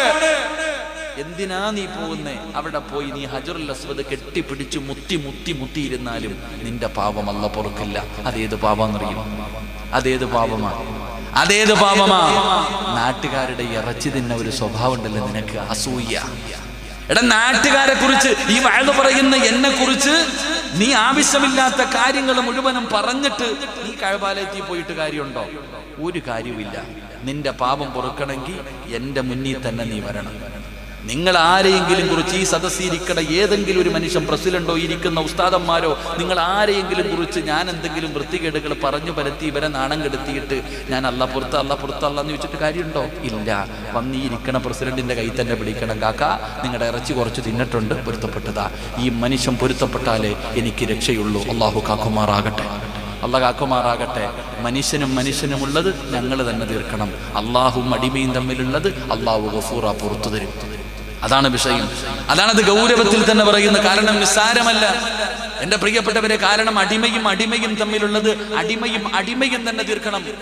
മനുഷ്യനുമുള്ളത് മനുഷ്യൻ പൊരുത്തപ്പെടണം. അതുകൊണ്ട് ആ മയ്യത്ത് കൊണ്ട് വെച്ചിട്ട് ഉസ്താദന്മാര് പറയുന്നത്, മനുഷ്യനാ എന്തെങ്കിലും ചെയ്തു പോയിട്ടുണ്ടെങ്കിൽ നിങ്ങൾ പൊരുത്തപ്പെട്ടു കൊടുക്ക്. നിങ്ങൾ നാളത്തേക്ക് മാറ്റിവെക്കരുത്. റസൂലുള്ളാഹി സ്വല്ലല്ലാഹു അലൈഹി വസല്ലം അതാണ് ഇതിന്റെ സഹോദരങ്ങളെ, എന്ത് കാര്യമുണ്ടെങ്കിലും അതിന്റെ സത്യാവസ്ഥ നിങ്ങൾ മനസ്സിലാക്കണം. അല്ലാതെ പറയരുത്. ഇന്നത്തെ കാലഘട്ടം എന്ന് പറഞ്ഞാൽ വാട്സപ്പിൽ വാർത്തകൾ വരുന്ന കാലമാ. കാള പറ്റൂ, ഉടനെ 5 ഗ്രൂപ്പിൽ ഷെയർ ചെയ്തു. എന്നിട്ട് ഇങ്ങനെ ഇരിക്കുമ്പോഴാണ് ചിന്തിക്കുന്ന, കാള പ്രസവിക്കത്തില്ലല്ലോ അല്ലാഹ്. അപ്പോഴാ ചിന്തിക്കണം. ഇന്നത്തെ ചെറുപ്പക്കാരൻ കാളെന്നല്ലേ ഇപ്പൊ പറയാ? എന്തെങ്കിലും ആവട്ടെ, ഞാൻ പറഞ്ഞിട്ട് ഇനി വേറൊന്നും ആവണ്ട. മനസ്സിലായല്ലോ? എടാ, ഇന്നത്തെ ചെറുപ്പക്കാർ അങ്ങനെ എന്തെങ്കിലും കിട്ടി അപ്പൊ തന്നെ മുക്കും മൂലയും മാത്രം. എടാ, സത്യം പറഞ്ഞാൽ നിനക്കതിലൊരു നബി സല്ലല്ലാഹു അലൈഹി വസല്ലമ തങ്ങളുടെ മുന്നിൽ ഒരു സഹാബി കടന്നു വന്നിട്ട് പറഞ്ഞു, നബിയെ, എൻ്റെ ഭാര്യ വ്യഭിചരിക്കുന്നത് ഞാൻ കണ്ടു നബിയെ. മുത്തുനബി പറഞ്ഞ മറുപടി എന്താ? 2 സാക്ഷികളെ കൊണ്ടുവരാൻ. റസൂലുള്ളാഹി സ്വല്ലല്ലാഹു അലൈഹി വസല്ലം തങ്ങളുടെ മുന്നിൽ സഹാബി വന്നിട്ട് പറഞ്ഞു, എൻ്റെ ഭാര്യ വ്യഭിചരിക്കുന്നത് ഞാൻ കണ്ടു, 2 സാക്ഷികളെ കൊണ്ടുപോവാ, ഇല്ലെങ്കിൽ നിനക്ക് ഹദ്. ഒന്നാലോചിക്ക്. അതാ നിന്റെ ദീൻ. നീ വാട്സപ്പിൽ എഴുതിയിടുന്നത് യഥാർത്ഥത്തിൽ മിസില് സവാബ് വാങ്ങിച്ച് ചിലരൊക്കെ നരകത്തിൽ പോകും. അല്ലാഹു കാക്കുമാറാകട്ടെ. ഞാനിപ്പം പ്രസംഗിക്കുന്നു, ഈ പ്രസംഗം യൂട്യൂബിൽ കിടക്കാറുണ്ട്. ഞാൻ മരിച്ചു മണ്ണോടലിഞ്ഞാലും അതുള്ള കാലത്തോളം ആരെങ്കിലും അത് കേട്ട് എന്തെങ്കിലും ചെയ്താൽ എനിക്ക് പ്രതിഫലം കിട്ടും, ഇല്ലേ? ഇതുപോലെ തന്നെയാണ്. നീ എന്തെങ്കിലും ഒന്ന് എഴുതി കിട്ടും, അതിങ്ങനെ കറങ്ങി നീ കബറിൽ കിടക്ക. അവിടെ കിടന്ന് അടി കൊണ്ടുകൊണ്ടിരിക്കുമ്പോൾ അടുത്തടി വരുന്ന കബറിലേക്ക് യൂട്യൂബിൽ നിന്ന് നേരിട്ട്.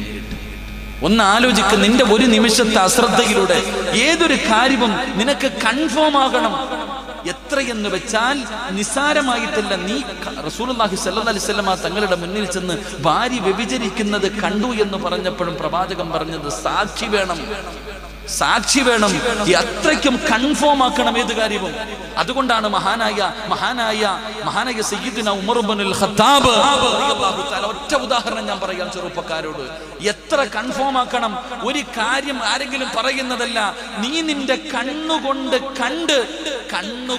കണ്ടാലും എന്റെ പ്രിയപ്പെട്ടവരെ നിനക്ക് ഉറപ്പില്ലാത്ത കാര്യം നീ പറയരുത്. മഹാനായ സയ്യിദുനാ ഉമർ ഇബ്നുൽ ഖത്താബ് റളിയല്ലാഹു തആല അൻഹു രാജ്യം ഭരിക്കുമ്പോ, ഉമർ തങ്ങൾ രാജ്യം ഭരിക്കുമ്പോ അല്ലാഹുവേ, മഹാനായ അബൂ തൽഹ റളിയല്ലാഹു തആല അൻഹു ഇശാ നമസ്കാരം കഴിഞ്ഞിട്ട് തന്റെ വീട്ടിൽ പോവാ. ചെറുപ്പക്കാരൊക്കെ കേൾക്കണം കേട്ടോടാ, ഈ ആൾക്കാരെ പിടിച്ചിട്ട് തെങ്ങിക്കെട്ടിയിട്ട് ഇടിക്കണം ചങ്ങാതിമാരെ, ഫോട്ടോ എടുക്കണമാരൊക്കെ കേട്ടോണം കേട്ടോ. അബൂ തൽഹ റളിയല്ലാഹു തആല അൻഹു വീട്ടിലേക്ക് ഇങ്ങനെ ഒറ്റയ്ക്ക് രാത്രി ഇശാ കഴിഞ്ഞ് പോകുമ്പോ ഇങ്ങനെ തലയിൽ തുണിയിട്ടിട്ട് ഒരാൾ ഇങ്ങനെ പതുങ്ങി പോവാ രാത്രിയിലെ. അബൂ തൽഹ റളിയല്ലാഹു തആല അൻഹു നോക്കി, പടച്ചവൻ ഇവൻ എവിടെ പോന്ന, ഇത് ആരാ അല്ലാഹ്, ഈ പോക്കത്ര നല്ല പോക്കല്ലല്ലോ. എടാ, ഉമർ രാജ്യം ഭരിക്കുമ്പോ ഇങ്ങനെ ഒരുത്തം നടക്കുന്നുണ്ടോ? അന്ന് അവൻ അറിയണമല്ലോ, ഉമറാണ് രാജ്യം ഭരിക്കുന്നത്. ആ ഇസ്ലാമിക ഭരണം നടക്കുന്ന ഈ നാളിൽ തലയിൽ തുണിയിട്ടിട്ട് ഒരുത്തം പതുങ്ങി പോകുന്നെങ്കിൽ ഇവൻ എവിടെ പോകുന്ന ഈ രാത്രി? അബൂ തൽഹ റളിയല്ലാഹു തആല അൻഹു പുറകെ പോയി. ആളാരാണെന്നറിയണില്ല. ഇങ്ങനെ പതുങ്ങി ഓരോ വീടുകളും കടന്ന് അവസാനം ഒറ്റയ്ക്കിരിക്കുന്നൊരു വീടിന്റെ മുന്നിൽ ചെന്നു. അങ്ങോട്ടും ഇങ്ങോട്ടും നോക്കി ആരുമില്ല. പതുക്കെ പടച്ചവനെ അനുവാദം പോലും ചോദിക്കാതെ വീടിന്റെ അകത്തേക്ക് കയറി. അനുവാദം പോലും ചോദിച്ചില്ല. ഇസ്ലാം പറയുന്നത് അനുവാദം ചോദിക്കണമെന്നാണ്. ഈ മനുഷ്യൻ അനുവാദം പോലും ചോദിക്കാതെ അകത്തേക്ക് കയറാ. അബൂ തൽഹ റളിയല്ലാഹു തആല അൻഹു ഓടി ചെന്നിട്ട് നോക്കിയത് ആരാ അല്ലാഹ്. അബൂ തൽഹ റളിയല്ലാഹു തആല അൻഹു ആ മുഖം കണ്ടു. മഹാനായ സയ്യിദുനാ ഉമർ ഇബ്നുൽ ഖത്താബ്, ഇസ്ലാമിന്റെ ഭരണാധികാരിയെ രാത്രി ഒരു വീടിന്റെ അകത്ത് തലേ തുണിയിട്ടിട്ട് പതുങ്ങി കയറണേ. അബൂ തൽഹ റളിയല്ലാഹു തആല അൻഹു ചിന്തിക്കാ, പടച്ചവനെ ആരാ അല്ലാഹ്, ഈ ഉമറിന്റെ മനസ്സ് കീഴടക്കിയ ആളാരാ? ഭയങ്കര അത്ഭുതം. പക്ഷെ നാട്ടുകാരെ ഒന്നും വിളിച്ചു കൂട്ടിയില്ല. മിണ്ടാതെ വീടിന്റെ പുറത്തിങ്ങനെ കാത്തുനിന്ന് ഒരുപാട് സമയം ഇറങ്ങി വരുന്നില്ല. അവസാനം വീടിന്റെ മുന്നിൽ ഒരടയാളം വെച്ചു. എന്നിട്ട് പോയി കിടന്നുറങ്ങി. ഒരടയാളം വെച്ചിട്ട് വീട്ടിൽ പോയി കിടന്നുറങ്ങി. ഉറക്കം വരുന്നില്ല, എന്നിട്ട് ഉറങ്ങി. അവസാനം രാവിലെ എഴുന്നേറ്റു പള്ളിയിലേക്ക് വരുമ്പോ ഇമാമ് നിൽക്കുന്നത് ഉമർ ഇബ്നുൽ ഖത്താബ് റളിയല്ലാഹു. ഇന്നലെ രാത്രി തലേ തുണിയിട്ട് കയറിപ്പോയ ചങ്ങാതിയായി ഇമാമത്ത് നിൽക്കണേ. പുറകിൽ നിന്ന് നിസ്കരിച്ചു. പക്ഷെ മനസ്സിന്റെ ഉള്ളിൽ ആ ചിന്തയാ. സലാം വീട്ടി ഇറങ്ങി പതുക്കെ ഇന്നലെ അടയാളം വെച്ച വീടിന്റെ മുന്നിൽ പോയി. ഇന്നലെ രാത്രി അടയാളം വെച്ച വീട് തെരഞ്ഞു പോയി കണ്ടുപിടിച്ചു. വീടിന്റെ പുറത്തു പോയി നിന്നിട്ട് അബൂ തൽഹ റളിയല്ലാഹു തആല അൻഹു അനുവാദം ചോദിച്ചു വീടിന്റെ അകത്തേക്ക് കടക്കാൻ. അപ്പൊ വീടിന്റെ അകത്ത് നിന്ന് മറുപടി വന്നു. പെണ്ണാണ് മറുപടി പറഞ്ഞത്. അപ്പൊ കൺഫേം ആയി. വീടിന്റെ അകത്ത് നിന്നിട്ട് കേറി വരാൻ അനുവാദം കൊടുത്തതാരാ? പെണ്ണിന്റെ ശബ്ദമാ കേട്ടത്. അപ്പൊ അതിനകത്ത് പെണ്ണാണെന്ന് ഉറപ്പായി. എന്നിട്ടും അബൂ തൽഹ റളിയല്ലാഹു തആല അൻഹു തിരിച്ചു പോയില്ല. ഇനിയും കൺഫേം ആക്കണം. ആ വീടിന്റെ അകത്ത് വേറെ ആരെങ്കിലും ഉണ്ടോ? എന്തേ ഉമർ തങ്ങൾ കയറിയത്? വീടിന്റെ അകത്ത് കയറി നോക്കുമ്പോ ഒരു പടുകിളവി, എല്ലും തോലുമായി കിടക്കുന്ന ഒരു ഉമ്മ. ആ ഉമ്മാന്റെ അടുക്ക പോയി ചോദിച്ചു, ഉമ്മ ഇന്നലെ രാത്രി ഒരു ചെറുപ്പക്കാരൻ ഇവിടെ വന്നല്ലോ, എന്തേ ഉമ്മ? മോനെ, എല്ലാ ദിവസവും വരും, എന്നെ കുളിപ്പിക്കും, എൻ്റെ മൂത്രവും കാഷ്ടവും കഴുകും, എൻ്റെ വസ്ത്രം കഴുകും. എനിക്ക് ഭക്ഷണം വെച്ചിട്ട് ചവയ്ക്കാൻ പല്ലില്ലാത്തത് കാരണം ആ മനുഷ്യൻ തന്നെ വായിൽ ചവച്ചരച്ചിട്ട് എനിക്ക് വാരിത്തരും. അവിടെ നിന്ന് ചോദിച്ചു, ആരാണെന്നറിയൂ ഉമ്മ? പേര് പറഞ്ഞിട്ടില്ല മോനെ. എത്ര ചോദിച്ചിട്ടും പേര് പറയുന്നില്ല. അബൂ തൽഹ റളിയല്ലാഹു തആല അൻഹു പറഞ്ഞു, ഉമ്മ മഹാനായ സയ്യിദുനാ ഉമർ ഇബ്നുൽ ഖത്താബ് റളിയല്ലാഹു. കരഞ്ഞോണ്ടിറങ്ങി ഓടുക. ഓടി ചെന്ന് ഉമർ ഇബ്നുൽ ഖത്താബ് തങ്ങളെ കെട്ടിപ്പിടിച്ചിട്ട് പറഞ്ഞു, എനിക്ക് പൊരുത്തപ്പെട്ടു തരണം. ഞാൻ നിങ്ങളെ കുറിച്ച് തെറ്റിദ്ധരിച്ചു. തെറ്റിദ്ധാരണ തിരുത്തണം, അത് ശിർക്കാണെന്ന് നബി മുഹമ്മദ് മുസ്തഫ. തെറ്റിദ്ധാരണയുണ്ടെങ്കിൽ അത് തിരുത്തിക്കൊള്ളണം. തെറ്റിദ്ധാരണയുണ്ടെങ്കിൽ ആ തെറ്റിദ്ധാരണ തിരുത്തുക തന്നെ വേണം. നിങ്ങൾക്ക് ആർക്കെങ്കിലും എന്തെങ്കിലും സംശയമുണ്ടെങ്കിൽ ആ സംശയം ആ വ്യക്തിയോട് ചോദിച്ച് നിങ്ങൾ തിരുത്തണം. അല്ലാതെ മനസ്സിൽ കൊണ്ട് നടക്കുന്നത് വലിയ പാപങ്ങളിൽ 70 വൻപാപങ്ങൾ എണ്ണിയതിൽ ഒരു പാപമാണ് തെറ്റിദ്ധാരണ മനസ്സിൽ കൊണ്ട് നടക്കുന്നത്. അള്ളാഹു കാക്കുമാറാകട്ടെ. ഉമർ തങ്ങളുടെ കയ്യെ പിടിച്ച് കരഞ്ഞു, എനിക്ക് പൊരുത്തപ്പെട്ടതാ, ഒരു രാത്രിയെങ്കിലും നിങ്ങളെ ഞാൻ മോശക്കാരനായി കണ്ടു, നിങ്ങളൊരു പാപിയാണെന്നൊരു തെറ്റുകാരനാണ് ഞാൻ കണ്ടുപോയി, എനിക്ക് പൊരുത്തപ്പെട്ടു തരണം. അപ്പോഴും ഉമർ ഇബ്നുൽ ഖത്താബ് തങ്ങൾ പറഞ്ഞു, ഇതാരോടും പറയാൻ പാടില്ല. അതായിരുന്നു ഞാൻ പറഞ്ഞു വന്നത്. സത്യം നിന്റെ കണ്ണുകൊണ്ട് നീ കണ്ടാൽ മാത്രമേ നീ അത് പറയാനും ചെയ്യാനും പാടുള്ളൂ. ഇല്ലെങ്കിൽ വല്ലാഹി സത്യം നിന്റെ ദുനിയാവും ആഖിറവും നഷ്ടപ്പെടും. അള്ളാഹു കാക്കുമാറാകട്ടെ. അല്ലാഹു കാക്കുമാറാകട്ടെ. നമ്മൾ പലരും ചോദിക്കുന്ന മറ്റൊരു ചോദ്യമുണ്ട്, അവൻ ചെയ്തിട്ടല്ലേ ഉസ്താദെ പറഞ്ഞത്? അല്ലേ, നമ്മൾ പറയുന്ന ഒരു ന്യായം, അവൻ പെണ്ണ് പിടിച്ചിട്ടല്ലേ പറഞ്ഞത്, അവൻ മോശം നടത്തിയിട്ടല്ലേ പറഞ്ഞത്, അവൻ കള്ളു കുടിച്ചിട്ടല്ലേ പറഞ്ഞത്, അവൻ കൈയിട്ട് വാരിയിട്ടല്ലേ പറഞ്ഞത്, ഞാൻ വെറുതെ ഒന്നും പറഞ്ഞില്ലല്ലോ, ഉള്ളതല്ലേ പറഞ്ഞത്. എന്തൊരു ന്യായം ഇല്ലേ? എങ്കിലും നിനക്ക് പറയാൻ എന്ത് അവകാശമുള്ള? അതാ ചോദ്യം. എടാ, ഞാൻ തെറ്റ് ചെയ്തെങ്കിൽ അല്ല നിന്നോട് ചോദിക്കത്തില്ല, എന്നോടല്ലേ ചോദിക്കും. നീ തെറ്റ് ചെയ്താൽ അല്ല നിന്നോട് ചോദിക്കൂ, എന്താ സിറാജ് നിന്നോട് ചോദിക്കത്തില്ല. എടാ, ഞാൻ പറയുന്നത്, ഞാനൊരു തെറ്റ് ചെയ്തെങ്കിൽ ആ തെറ്റ് പരസ്യമാക്കാൻ നിനക്കെന്ത് അവകാശം? അവിടെയാണ് ചോദ്യം.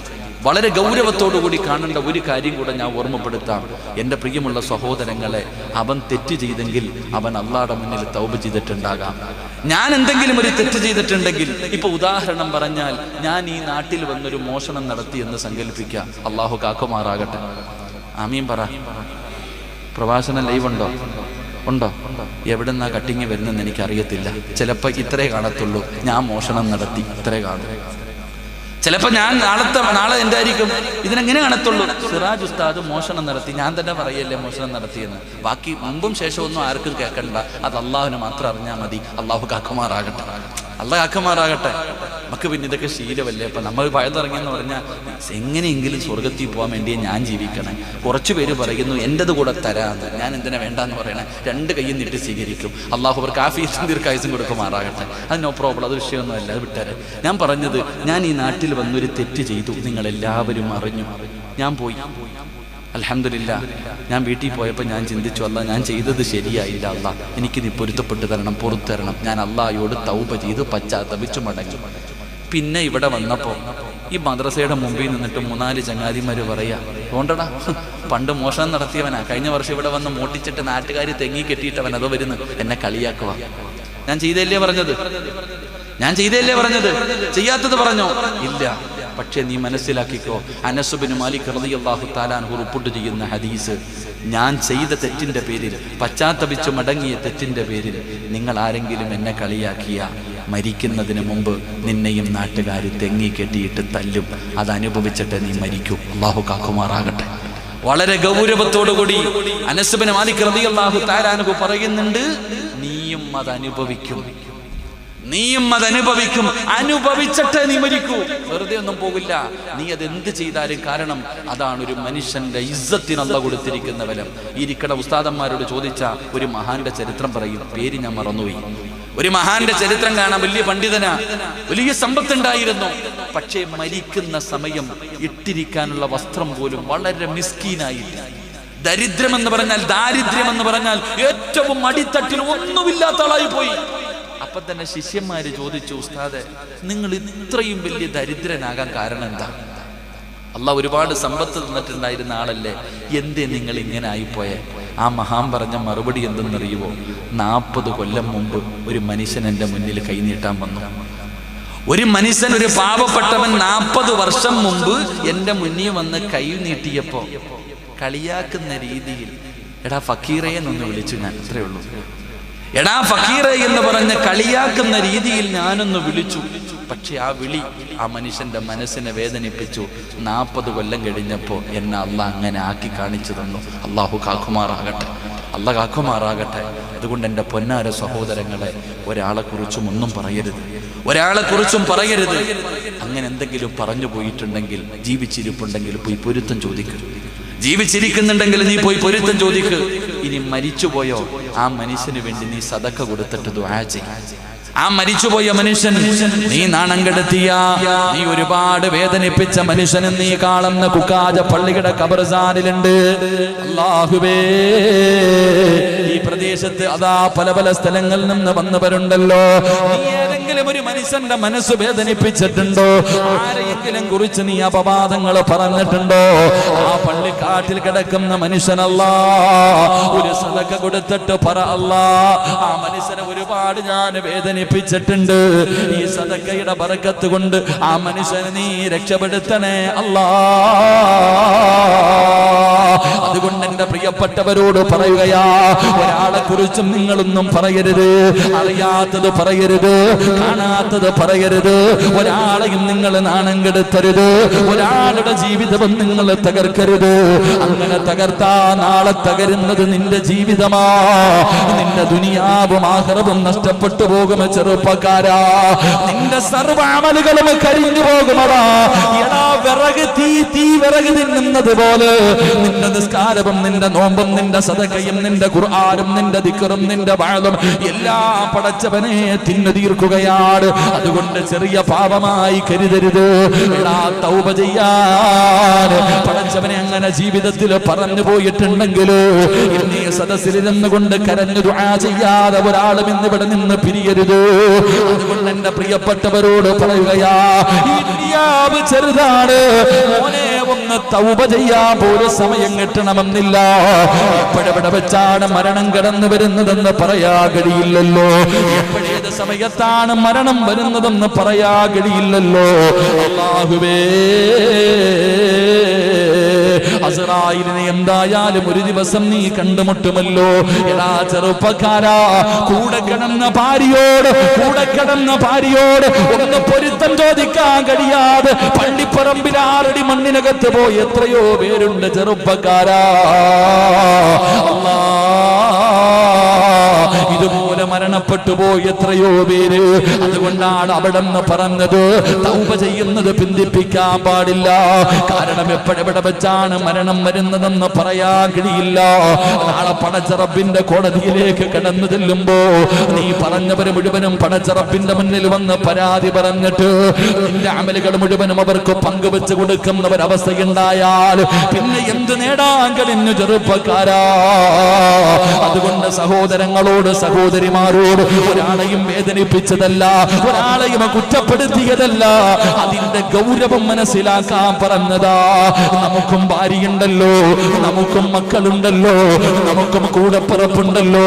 എടാ, നീ മറ്റൊരുത്തനെ കളിയാക്കുമ്പോ ചിന്തിക്കണം, അവനും അഭിമാനമുണ്ട്, അവനും ഒരു ഭാര്യയുണ്ട്, അവനും മക്കളുണ്ട്, അവനും മാതാപിതാക്കളുണ്ട്, അവനും കുടുംബക്കാരുണ്ട്, അവന് സമൂഹത്തിന്റെ മുന്നിൽ ഒരു നിലയും വിലയുമുണ്ട്. നീ അത് തകർക്കാൻ നോക്കുമ്പോ നാളെ നീ നാണം കെടുന്ന രംഗമെന്ന് ചിന്തിക്കൂ. പാവപ്പെട്ട നിന്റെ ഭാര്യ നാട്ടുകാരുടെ മുന്നിൽ നാണം കെടുന്ന അവസ്ഥ, നിന്റെ മക്കള് മറ്റുള്ളവന്റെ മുന്നിൽ തലകുനിച്ച് നടക്കേണ്ട ഒരവസ്ഥ, മോനെ ചിന്തിച്ചു നോക്കൂ. അത് വല്ലാത്ത പരിതാപകരമാ. ജീവിതത്തിൽ പരീക്ഷണങ്ങളും പ്രയാസങ്ങളും അനുഭവിച്ചോട് അങ്ങനെ അനുഭവിച്ചവരോട് ചോദിച്ചാൽ അറിയാം അതിന്റെ വേദന. അതുകൊണ്ട് എന്റെ പ്രിയപ്പെട്ടവരോട് ഓർമ്മപ്പെടുത്തുകയാണ്, രണ്ട് മുഖമുള്ളവരാകല്ലേ, ഒരു മുഖത്തോടെ ജീവിക്ക ചെറുപ്പക്കാരാ. എന്റെ പ്രിയപ്പെട്ട ഉമ്മമാരെ, അല്ലാഹു മറ്റൊരുത്തന് കൊടുത്ത അനുഗ്രഹം കണ്ടിട്ടോ നീ അസൂയ വെക്കല്ലേ, നീ പരദൂഷണം പറയല്ലേ, നീ വൈരാഗ്യം വെക്കല്ലേ, മോശമായത് പറഞ്ഞു നടക്കല്ലേ. ഉമ്മ, നീ അങ്ങനെ നടക്കുന്നവളാണെന്നല്ല ഞാൻ പറഞ്ഞത്. അങ്ങനെ ഒരു ദുശീലമുള്ള ആരെങ്കിലും ഉണ്ടെങ്കിൽ ഇന്ന് മുതൽ തിരുത്താ തയ്യാറായിക്കോ. അല്ലെങ്കിൽ നാളെ പടച്ചറപ്പിന്റെ കോടതിയിൽ നാണം കെട്ട് വരേണ്ടി വരുമെന്നാണ് ഓർമ്മപ്പെടുത്തുന്നത്. അല്ലാഹുവിന്റെ പ്രവാചകൻ അവിടെ നിന്ന് പറയുകയാണ്, സഹാബാ, നാളെ പടച്ചറപ്പിന്റെ ലോകത്ത് നാണം കെട്ട് വരുന്ന മൂന്നാമത്തെ വിഭാഗം ഏതെന്നറിയുമോ? ദുൽവജ്ഹൈ വജ്ഹൈൻ, രണ്ട് മുഖമുള്ളവരാണെന്ന് നബി മുഹമ്മദ് മുസ്തഫ സല്ലല്ലാഹു അലൈഹി വസല്ലമ തങ്ങൾ പറയുമ്പോ അല്ലാഹുവേ അല്ലാഹുവേ, ജീവിതത്തിൽ ആരുടെയെങ്കിലും മനസ്സ് വേദനിപ്പിച്ചിട്ടുണ്ടെങ്കിൽ നിന്റെ കരുണ കൊണ്ട് പുറത്തു തരണേ അല്ലാ. അറിയാതെ ചെയ്തു പോയതാടല്ലാ, പല അവസരങ്ങളിലും പെട്ടുപോയതാടല്ലാ. അല്ലാഹുവേ, നീ ഞങ്ങൾക്ക് നീ പുറത്തു തരണേ തമ്പുരാന്. ഞങ്ങളൊരാളെ നാണം കെടുത്തിയതിന്റെ പേരില് ഞങ്ങളെ നീ നാണം കെടുത്തല്ലേ അല്ലാ. ആ വേദന ഞങ്ങൾക്ക് തരല്ലേ അല്ലാ. ആരുടെയെങ്കിലും മനസ്സ് വേദനിപ്പിച്ചിട്ടുണ്ട്, അവര് മരണപ്പെട്ടു പോയിട്ടുണ്ടെങ്കിൽ അവരുടെ ഖബർ നീ സ്വർഗമാക്കണേ അല്ലാ. അവർക്ക് നീ പുറത്തു കൊടുക്കണേ അല്ലാ. അതുകൊണ്ട് നിർത്തുകയാണ്. ഒരൊറ്റ സൂറത്താണ് അല്ലാഹുവിന്റെ പ്രവാചകൻ നബി മുഹമ്മദ് മുസ്തഫ സല്ലല്ലാഹു അലൈഹി വസല്ലമ തങ്ങൾ പടച്ചവനെ മുആവിയ റളിയല്ലാഹു തആല അൻഹു ആ സ്വഹാബിയുടെ മയ്യത്താണ് പടച്ചവനെ ഖബറടക്കുന്നതിന് വേണ്ടി വെക്കുമ്പോ അതാ ഒരുപാട് മഹാന്മാർ ഒരുപാട് പേര് വിടന്ന് കൂടുകയാണ്. ചരിത്രമാണ് പറയുന്നത്, പടച്ചവന് ഒരുപാട് പേര് മയ്യത്ത് നമസ്കാരത്തിൽ പങ്കെടുക്കുകയാണ്. ആ സ്വഹാബികളുടെ ജനാസ ഖബറടക്കാ ഒരുപാട് സ്വഹാബികൾ, ഒരുപാട് കുട്ടികൾ, ഒരുപാട് പേര് വിടന്ന് കൂടിയപ്പോ അല്ലാഹുവിന്റെ റസൂലിന് അത്ഭുതമായി. അവിടെന്ന് ചോദിക്കുന്നു, ജിബ്രീലേ, എന്തേ ജിബ്രീലേ ഇത്രയും വലിയ ഒരു ജനസാഗരം കടന്നു വരാറ്, ഇത്രയും ജനസാഗരം ഈ സഹാബിയുടെ ഖബറടക്കാ കൂടാറുള്ള കാരണം എന്താ? അല്ലാഹുവിന്റെ റസൂലിനോട് പറയുന്നു, യാ റസൂലല്ലാഹ്, അല്ലാഹുവിന്റെ നബിയേ, ഖുർആനിലെ ഒരു സൂറത്തിനെ നെഞ്ചിലേറ്റിയ സഹാബിയാ. ഖുർആനിലെ ഒരു സൂറത്ത് വല്ലാതെ ഇഷ്ടപ്പെട്ട സഹാബിയാ. അതുകൊണ്ട് എന്റെ പ്രിയപ്പെട്ടവരോട്, ഈ പാതിരാത്രി ഇവിടെ ഒരുമിച്ച് കൂടിയവരോട്, ഒരുപാട് കിലോമീറ്ററുകൾ താണ്ടി ബൈക്കോടിച്ച് വന്നവരുണ്ട്, കഷ്ടപ്പെട്ട് വന്ന ചെറുപ്പക്കാരാ, സിറാജിനെ സ്നേഹിക്കുന്ന ചെറുപ്പക്കാരാ, എന്നെ വല്ലാതെ ഇഷ്ടപ്പെടുന്ന എന്റെ കൂടപ്പിറപ്പുകളോട് പറയുകയാ, മോനെ ഇതിലൊന്നുമല്ലടാ കാര്യം. നമുക്ക് രക്ഷപ്പെടേണ്ടേ. നമ്മൾ യഥാർത്ഥ കൂട്ടുകാരാണെങ്കിൽ നാളെ സിറാജെങ്ങാനും നരകത്തിപ്പെട്ടുപോയാ നീ എന്നെ കൈപിടിച്ച് കൊണ്ടുപോകണ്ടേ. അല്ലാഹുവേ, നിങ്ങൾ സ്വർഗത്തിലും ഞാൻ നരകത്തിലുമായ എന്നെ കൊണ്ടുപോകാൻ നിങ്ങൾ വേണ്ടേ ചെറുപ്പക്കാരാ. ഇനി നീ എങ്ങാനും നരകത്തിലായി അല്ല എങ്ങാനും എനിക്ക് സ്വർഗം തന്നാ, അല്ലാഹുവേ എന്നെ സ്നേഹിച്ചവനാ, അവന് നീ സ്വർഗം കൊടുക്കണേ എന്ന് പടച്ചവനോട് ശഫാഅത്ത് ചെയ്യാൻ അങ്ങനെ ഒരു ബന്ധം വേണ്ടേ ചെറുപ്പക്കാരാ. എന്നെ സ്നേഹിക്കുന്ന ഉമ്മമാര്, ഒരു യോഗ്യതയും ഈ പാവപ്പെട്ടവനില്ല. ഇരിക്കുന്ന മുഴുവനും പണ്ഡിതന്മാരാണ്. ഈ സദസ്സിൽ വഅദ് കേൾക്കാനിരിക്കുന്ന എത്രയോ ഉസ്താദന്മാർ എന്നെക്കാളും അറിവുള്ളവരാ, എന്നെക്കാളും കഴിവുള്ളവരാ. പക്ഷേ പടച്ച റബ്ബ് എനിക്ക് എന്റെ ഉസ്താദന്മാരുടെ ദുആയാ, എന്റെ മാതാപിതാക്കളുടെ ദുആയാ. അല്ല ഇങ്ങനെ ഒരു അവസരം തരുമ്പോ എന്റെ പ്രിയപ്പെട്ടവരെ, നമുക്കെല്ലാവർക്കും രക്ഷപ്പെടണമല്ലോ. അതുകൊണ്ട് ഈ സദസ്സിലിരിക്കുന്ന ഓരോ മനുഷ്യനോടും ഈ സൂറത്ത് നിങ്ങൾക്കൊന്ന് ഓതാൻ കഴിയുമോ? ആ സൂറത്തിനെ നിങ്ങൾക്കൊന്ന് സ്നേഹിക്കാൻ കഴിയുമോ? എങ്കിലും 3 കഷ്ടം വെള്ള തുണിയിൽ പൊതിഞ്ഞിട്ട് വീടിന്റെ ഉമ്മറപ്പടിയിൽ നിന്നെ മയ്യത്ത് കെട്ടിലിന്റെ മുകളിൽ മലർത്തിക്കിടത്തുന്ന ദിവസമുണ്ടല്ലോ. നിന്റെ വീടും പരിസരം മുഴുവനും നിറയുകയാ. ഈ കക്കിഞ്ചയിലെ ജുമാ മസ്ജിദിന്റെ പരിസരം മുഴുവനും ജനസാഗരമാ. ഏതെങ്കിലും ഒരു വലിയ രാഷ്ട്രീയക്കാരൻ മരിച്ചതിന്റെ പേരിലല്ല, ഏറ്റവും വലിയ സമ്പന്നന്റെ മയ്യത്ത് കാണാൻ കൂടിയവരല്ല. ഈ പാവപ്പെട്ടത് ഈ വഅദിന്റെ സദസ്സിലിരുന്നു കൊണ്ട് മുത്തുനബി പറഞ്ഞ ഈ ഒരൊറ്റ നന്മ നിന്റെ ജീവിതത്തിൽ മുറുകെ പിടിച്ചാ ഒരുപാടാ ചെറുപ്പക്കാരാ. പടച്ചവനെ, നമ്മുടെ മയ്യത്ത് നമസ്കാരത്തില് ഒരു മഹാന് കടന്നു വരണം ചെറുപ്പക്കാരാ. അല്ലാഹു എല്ലാവർക്കും കൊടുക്കുന്ന ഭാഗ്യമല്ല, അതെല്ലാവർക്കും കിട്ടുന്ന ഭാഗ്യമല്ല. എന്റെ പ്രിയപ്പെട്ട സഹോദരാ, മഹാനായ സയ്യിദുനാ ഉമർ ഇബ്നുൽ ഖത്താബ് ഖത്താബ് റളിയല്ലാഹു തആല അൻഹു നമ്മുടെ മയ്യത്ത് നമസ്കാരത്തിൽ വരേണ്ട അതിഥി ആരെന്നറിയോ? നമ്മുടെ മയ്യത്ത് നമസ്കാരത്തിൽ വരേണ്ട അതിഥി ആരാ? അല്ലാഹുവേ, ആ മഹാന്റെ ദുആ ഞങ്ങൾക്ക് നൽകണേ അല്ലാഹ്. നമ്മുടെ മയ്യത്ത് നമസ്കാരത്തിൽ ഒരു മഹാൻ പങ്കെടുക്കണം. അല്ലാഹു ഭാഗ്യം തരുമാറാകട്ടെ. അല്ലാഹ് ഭാഗ്യം തരുമാറാകട്ടെ. എൻ്റെ പ്രിയമുള്ളവരെ, ഖുർആനിലെ ഒരു സൂറത്ത് ഞാൻ പറഞ്ഞു തരാം. ഈ സൂറത്ത് നിങ്ങൾ ആരെങ്കിലും ഓതിയാൽ നിങ്ങളുടെ മയ്യത്ത് നമസ്കാരത്തിന് അല്ലാഹ് ഇഷ്ടപ്പെട്ട ഒരുപാട് പേര് കാണും. അല്ലാഹു ഭാഗ്യം തരുമാറാകട്ടെ. പറഞ്ഞു തരട്ടെ. ഒരു മഹാൻ വരുമെന്ന് അല്ലാഹു ആദരിച്ച ചില ആൾക്കാരുടെ മയ്യത്ത് നമസ്കരിക്കാൻ ഒരു മഹാൻ വരും. അല്ലാഹു ഭാഗ്യം തരുമാറാകട്ടെ. പറഞ്ഞു തരട്ടെ. അപ്പം മഹാന വേണോ സൂറത്ത് വേണോ? ഏത് വേണം? ആര് വേണം? മഹാന വേണോ സൂറത്ത് വേണോ? എന്ത് വേണം? പറ എന്ത് വേണം? ആർത്തിയ?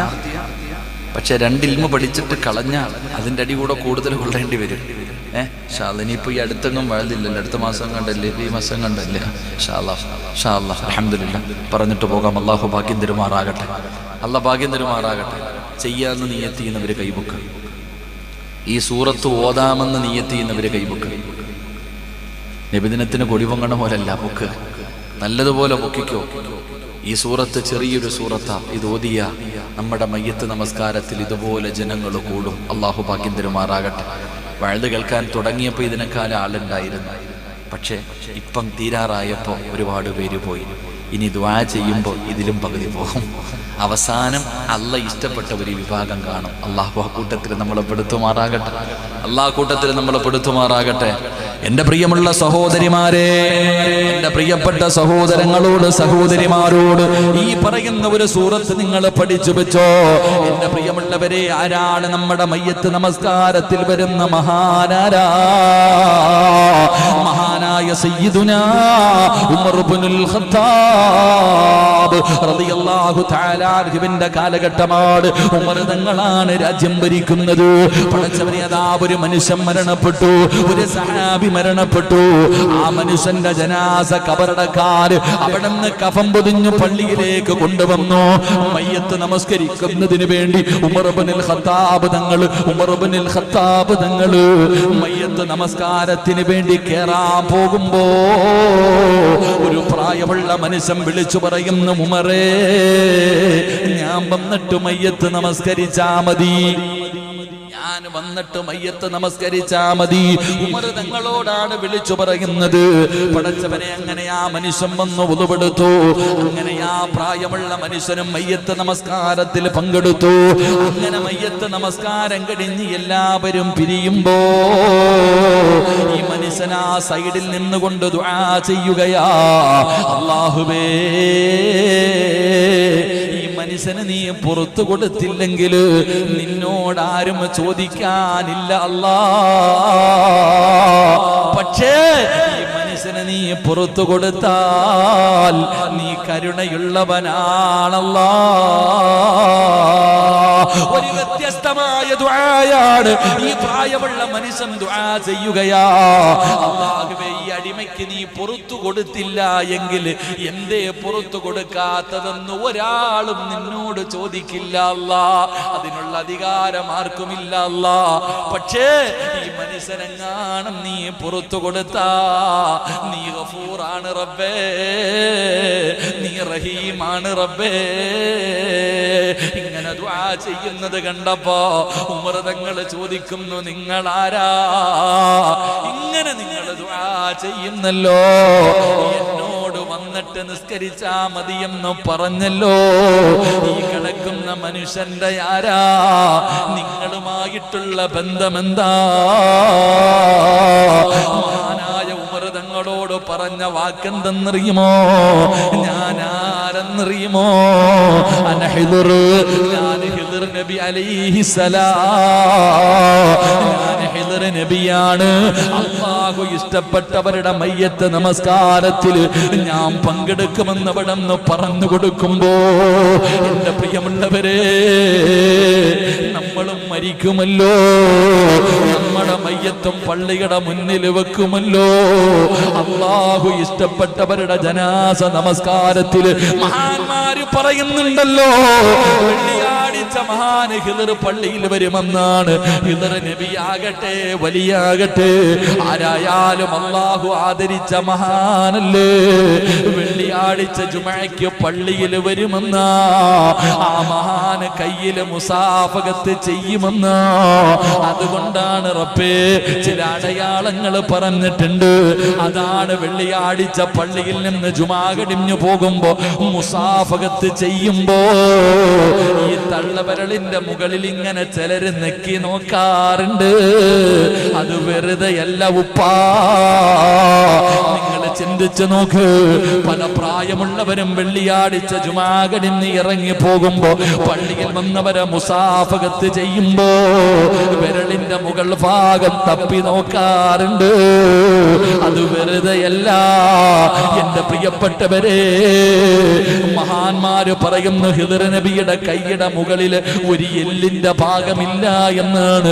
അതുകൊണ്ടാണ് പലരും അങ്ങനെ തെരഞ്ഞു നോക്കുന്നതെന്ന് ചരിത്രം പറയുമ്പോ എന്തുമാകട്ടെ എന്റെ പ്രിയമുള്ളവരെ, നമ്മുടെ മയ്യത്ത് നമസ്കാരത്തിൽ ഹിദർ നബി പങ്കെടുക്കണ്ടേ?